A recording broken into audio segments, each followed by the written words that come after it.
Number 62, Sri Aminul Islam, Honorable Minister. উত্তৰ সদনৰ মজিয়াত দিয়া হৈছে।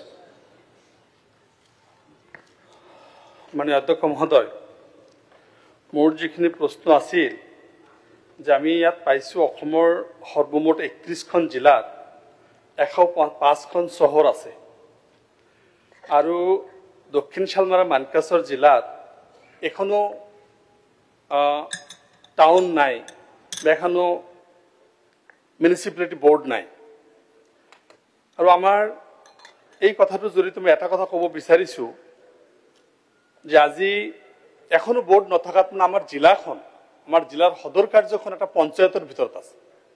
ইয়াত উল্লেখ কৰিছে পঞ্চায়ত ফুলেশ্বৰ পঞ্চায়তত আছে আৰু ইয়াত মাৰাত্মকভাৱে কোৱা হৈছে যে আজিলৈকে জিলাৰ ফালৰ পৰা কোনো ধৰণৰ প্ৰস্তাৱ পোৱা নাই। মই MLA হোৱাৰ পৰা 3বাৰ প্ৰস্তাৱ পঠাইছোঁ, 3বাৰ সেন্সাস কৰিবৰ কাৰণে ইয়াৰ পৰা অৰ্ডাৰ গৈছে। আজিলৈকে আমাৰ দক্ষিণ শালমাৰা মানকাছত এখনো হোৱা নাই। ইয়াত আমাৰ মানকাছৰ যিখন টাউন 1971 সেন্সাছত আমাৰ এইটো সেন্সাস টাউন হিচাপে কৰি আহিছে। 54 বছৰ আমাৰ যিমান সেন্সাস হৈছে প্ৰতিটো সেন্সাস হৈছে সেন্সাস টাউন হিচাপে ডিক্লেয়াৰ হৈছে। আমাৰ কথা হ'ল যে এই যে যিটো কথা ইয়াত কোৱা হ'ল যে মানকাছৰৰ পৰা ডিচিৰ পৰা কোনো ধৰণৰ প্ৰস্তাৱ অহা নাই, 3বাৰ প্ৰস্তাৱ আহিছে। মই নিজে অফিচাৰবিলাকক পাৰ্চনেলি গৈ লগ কৰিছোঁ। কিহৰ কাৰণে হোৱা নাই? 150খন টাউন ইয়াত আছে। আজি ডিমা হাছাওত আমি ভাল পাইছোঁ, তাত 4খন টাউন আছে, তাত পপুলেশ্যন হ'ল 2,14,000 সামথিং আৰু এষ্টিমেটেড 2025 হ'ব 2,46,000। আৰু আমাৰ দক্ষিণ শালমাৰা মানকাছৰ জিলাত বা আজি সমষ্টিখন এখন জিলা, তাৰ পপুলেশ্যন 5.5 লাখ, তাত এখন টাউন নাই। হাজাৰ কোটি টকা চেংচন হৈ আহিছে। আমি এইটো কুৱেশ্যনটো কৰক।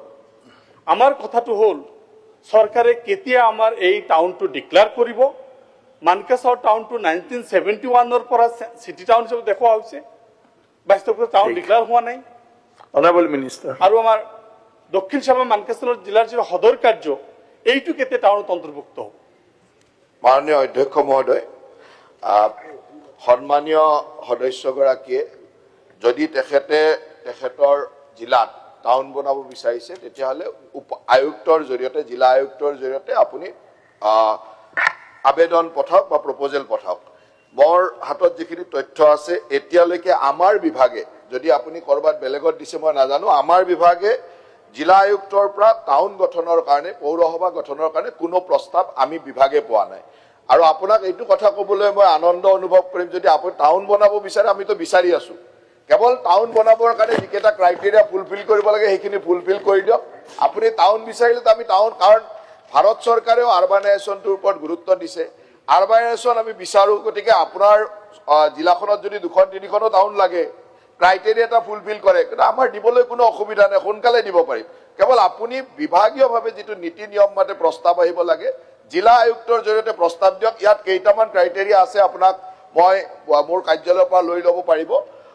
মুখ্যতঃ তাত 10,000 মিনিমাম পপুলেশ্যন লাগিব, 10টা ৱাৰ্ড হ'ব লাগিব, তাত 400 পাৰ্চন পাৰ স্কুৱেৰ কিলোমিটাৰত থাকিব লাগিব। এনেকুৱা যিকেইটা ক্ৰাইটেৰিয়া আছে, এই ক্ৰাইটেৰিয়া কেইটা ফুলফিল কৰিলে আমি টাউন দিয়াত কোনো অসুবিধা নাই। পিছত কেৱল নক'ব টাউন হোৱাৰ লগে লগে কেতিয়াবা ৰুৰেলৰ পৰা পাই থকা সুবিধাবিলাক PMY ঘৰ নাপাব, ৰুৰেলৰ ঘৰ নাপাব, জল জীৱন মিছনৰ আঁচনি নাপাব, এনেকুৱা কিছুমান অসুবিধা হয়। কেতিয়াবা কিছুমান মানুহে টাউনটো আকৌ নিবিচৰা মানুহ আছে, সেইকাৰণে এতিয়া সিদ্ধাৰ্থ দাই গম পাব, সিদ্ধাৰ্থ দাই চাই আছে, এতিয়া আপুনি পিছত নক'ব যে টাউন হোৱাৰ কাৰণে এইকেইটা সুবিধা নাপালোঁ। এতিয়া টেক্স দিব লাগিব, তাত পাব্লিকে টেক্স দিব লাগিব। এই গোটেইখিনি কথা চাই আপুনি যি ক'ব, আপুনি যদি বনাব বিচাৰে প্ৰপ'জেলটো মোক দি দিয়ক, মই খুব সোনকালে টাউনখন আপোনাক কৰাই দিম। অধ্যক্ষ মহোদয়, প্ৰশ্নটোৰ আনচাৰ এনেকুৱা নহয়। টাউনটো জিলাৰ পৰা বিচাৰিব লাগিব, যদি আপুনি বিচাৰে তেতিয়া হ'ব। আমাৰ ডিপাৰ্টমেণ্ট অথৰিটিবিলাক কি কয়? আপোনাক আৰু এটা কথা কৈ দিওঁ, ডিপাৰ্টমেণ্টে বিচাৰা নহয়, ৰাইজেও এটা প্ৰপ'জেল পঠাব লাগিব।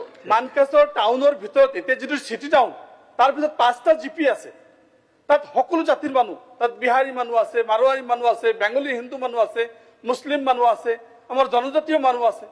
সেই একটা টাউনেৰ ভিতৰতে এতিয়া টাউন হৈ আছে এইখিনি ব্ৰিটিছৰ পৰা এটা টাউনৰ চিষ্টেম আছে আজিলৈকে হোৱা নাই আৰু মই স্পেচিয়েলি বিচাৰিব লাগিব এনেকুৱাকে লাইবিলিটি ইম্প'জ কৰিছে যে ময়ে টেক্সৰ ব্যৱস্থা কৰিম ডেভেলপমেণ্টখিনি ক'ত যাব হাজাৰ এতিয়া মই আপোনাক সুধিছো সেই পইচাখিনি আপোনালোকে নিদিছে। টাউন বিচাৰিবৰ কাৰণে আপোনালোকে কিয় মই বিচাৰিব এটা ৰিজলিউচন পঞ্চায়ত অথৰিটি নাই যে এটা পঞ্চায়তৰ ভিতৰত এটা Please. হেড অফিচ চলি আছে Question এটা টো কৰক। পঞ্চায়তৰ ডিষ্ট্ৰিক্ট অফিচ চলি আছে নাই, নাই, আমি ভাল পাইছো ডিমা হাউচত দিছে ভাল পাইছো আপুনি আপোনালোকৰ No, please. হাতত ৰাখিবৰ কাৰণে ডেভেলপমেণ্টৰ পৰা হাতত ৰাখিবৰ কাৰণে কৰিছে Question টো কৰক, বেলেগ specific. পানী খোৱাৰ ব্যৱস্থা নাই বেলেগ জায়গাত আইৱাৰ ঘৰৰ ব্যৱস্থা নাই Thank you. এইবিলাক ব্যক্তিগত Next কামত question. হাউচত নিদিব। Question number হাউচত 63. স্পষ্টভাৱে দিব লাগিব নুৰুল হুদা মানে Question number 63. আপুনি যিটো কথা কৈছে হ'ব, হৈছে আৰু। টাউন বিচাৰিবৰ কাৰণে তাৰ হ'ব, আপোনালোকে উত্তৰ প্ৰশ্ন কৰি আছে একেবাৰে। ডিপাৰ্টমেণ্টে চাব।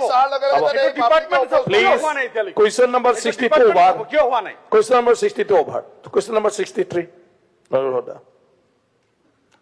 Honorable